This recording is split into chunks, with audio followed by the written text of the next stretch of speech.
For 100 years, it was the most American thing a family could do. Throw the bags in the trunk, roll down the windows, and point the car toward the horizon, with no real plan except to see what was out there. The open road, Route 66, the endless highway unspooling towards something better.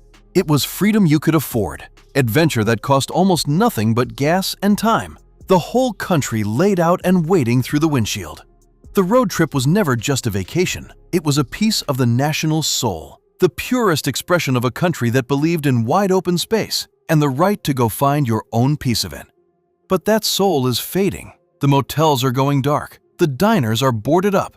The highways are emptier than they have been in living memory. The great American road trip is dying, and it is happening faster than anyone expected. To feel the weight of it, you have to remember what the road trip promised. It was the democratic vacation, the one anyone could take. You did not need to be wealthy. You did not need to book a flight or afford a resort. You needed a working car, a tank of gas, and a little time. And suddenly, the entire continent was yours. A family could leave a small town with almost nothing and come home a week later having seen the mountains, the desert, the ocean, the strange and wonderful roadside America in between. The giant ball of twine, the diner with the best pie in 3 states, the neon motel sign glowing against the dark. The road trip turned the whole country into one long adventure, and it did it on a budget a factory worker could manage. It said something profound about America.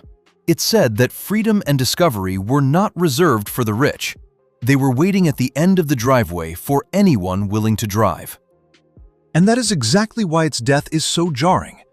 The road trip was always the fallback, the cheap alternative, the thing you did when you could not afford to fly. When air travel got expensive, the road trip was supposed to be there to catch you, the affordable adventure that always remained.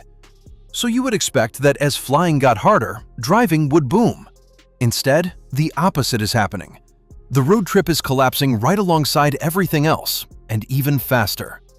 The one form of travel that was always supposed to stay within reach is slipping away too. To understand why, you have to look at what has happened to the road itself, and the first blow landed on the thing the whole trip depends on: the car. Because owning and driving a car in America has quietly become a luxury. The price of a vehicle has climbed to staggering heights, with the average new car now costing more than many families earn in a year.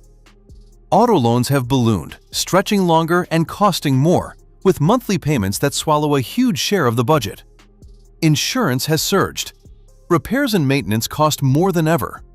Just keeping a reliable car on the road has become a heavy financial burden, and a long road trip demands a reliable car, one you trust to carry your family 1,000 miles and back without breaking down in the middle of nowhere. Millions of families no longer have that car. They have an aging vehicle they are nursing along, one they would never dare point at the open highway for 2 weeks. The road trip begins with a dependable car in the driveway, and for a growing number of Americans, that car is no longer there. The adventure dies before it even starts, in the cost of the machine that was supposed to make it possible. And then, for the families who still have the car, the second blow lands on the road itself. Everything along the way got expensive. The trip was always more than gas, but gas alone is a real weight when prices climb. Beyond the fuel, there is the food. 3 meals a day for the whole family, now far more expensive at every diner and drive-thru. There is the lodging. The motel that used to cost almost nothing, now charging real money for a single night. There are the attractions, the tickets, the little splurges that made the trip fun, all of them up. What was once a cheap meander across the country has become a steady drain of money at every stop. Add it all together over a week on the road, and the bill rivals the fancy vacation the family was trying to avoid in the first place. The road trip lost its great advantage. It used to be the budget escape. Now, it is just another expensive thing a stretched family cannot quite afford. If the empty highways and the dark motel signs are something you have noticed yourself, take one moment and subscribe, because the next reason is the one that breaks the heart of the whole tradition. Because the third force killing the road trip is the death of the road trip's soul, the roadside America that made the journey magic. The genius of the old road trip was never just the destination, it was the in-between, the strange and wonderful little places strung along the highway like beads. The family-run motel with the buzzing neon sign. The diner where the waitress called you honey and the pie was legendary. The roadside oddity. The scenic overlook. The small town with one good street and a story to tell. Those places were the point. They turned a long drive into a string of small adventures. And they are vanishing. The classic American motel is dying. Thousands of them closed, demolished, or left to rot. The independent diners are shutting their doors. The small towns that lived off the passing travelers are emptying out, their main streets boarded up, their gas stations abandoned. The interstate bypassed many of them decades ago, and now even the travelers who remember them have stopped coming. So the road, once lined with reasons to stop, has become a hollow corridor of fast food and chain hotels and long, empty stretches with nothing to break the monotony. You can still drive across America, but there is so much less to discover along the way.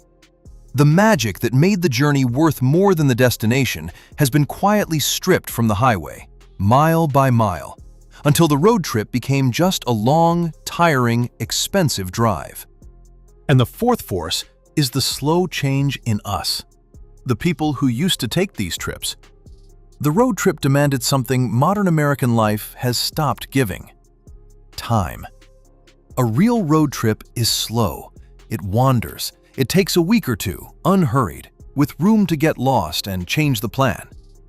But Americans have grown time-poor and restless, squeezed by work that never switches off, conditioned to value efficiency over experience. The leisurely meander feels like a luxury few can spare, and the romance itself has dimmed.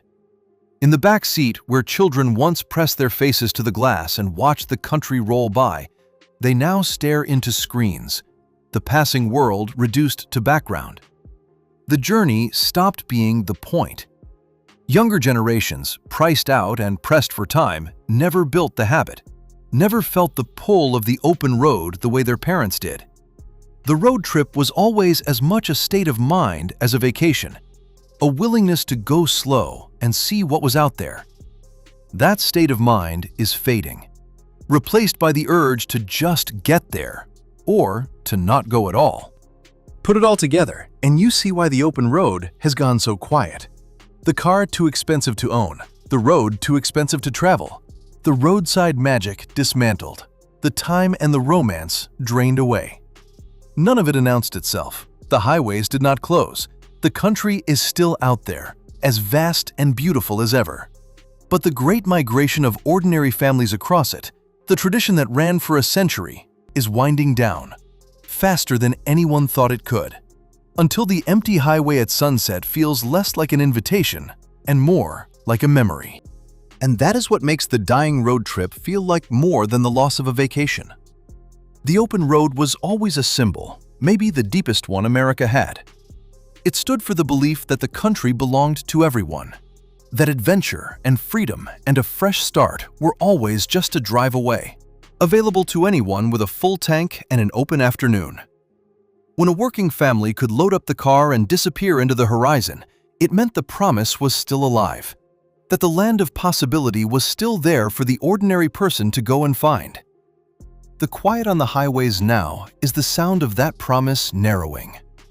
The road did not close.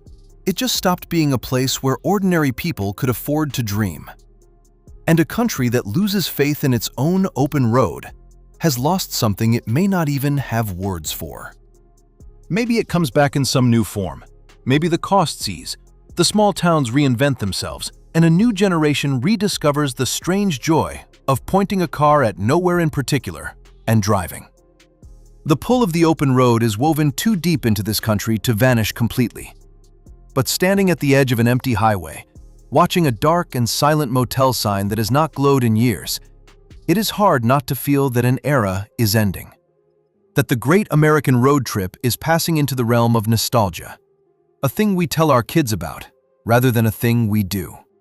So the next time you find yourself on a long, quiet highway, with the motels boarded and the diners dark and hardly another car in sight. Slow down for a moment and feel it. That emptiness was not always there.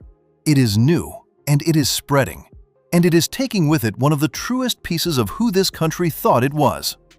Subscribe, because next we are following these empty roads and empty terminals all the way up into the sky, to the airlines flying half-empty planes, and the strange new quiet settling over American travel itself. Until then, remember the open road the way it was. It was the country telling you that you were free to go anywhere. And for a long, beautiful while, you really were.